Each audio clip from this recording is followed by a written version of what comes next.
ये उसी प्रकार है कि एक ट्रेन के भरे हुए डिब्बे में और लोगों को जबरदस्त खाने के बाद वर्कआउट करना इंसुलिन रेजिस्टेंस करता है। स्टेज को फॉलो कर इसे समझिए।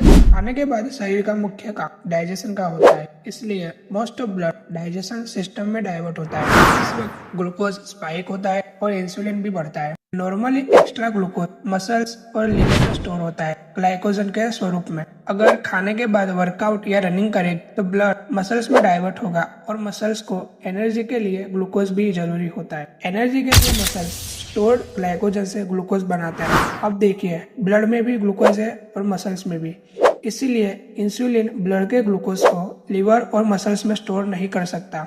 ये उसी प्रकार है कि एक ट्रेन के भरे हुए डिब्बे में और लोगों को जबरदस्ती डालना, और इसे ही इंसुलिन रेजिस्टेंस कहते हैं। तुरंत हेवी वर्कआउट से डाइजेशन डिस्टर्ब और स्ट्रेस हार्मोन कोर्टिसोल बढ़ेगा, लेकिन 5 से 10 मिनट की हल्की ब्लड शुगर स्पाइक कम करेगा, मसल ग्लूकोज को अपटेक करेगा और इंसुलिन रेजिस्टेंस भी कम करेगा। आयुर्वेद में भी खाने के बाद 100 स्टेप्स की हल्की वॉक बताई गई है और खाने के बाद सिर्फ और सिर्फ वज्रासन करना बताया है, क्योंकि उस समय शरीर में डाइजेशन ही मुख्य काम होता है। इसीलिए डायबिटीज पेशेंट को भी पोस्ट मील लाइट वॉक जैसे कि 10 से 15 मिनट की हल्की वॉक बताई गई है, जिससे ब्लड ग्लूकोज कम होता है। खाने के तुरंत बाद वर्कआउट इंसुलिन इम्बैलेंस कर कई डिसीज को इन्वाइट कर सकता है।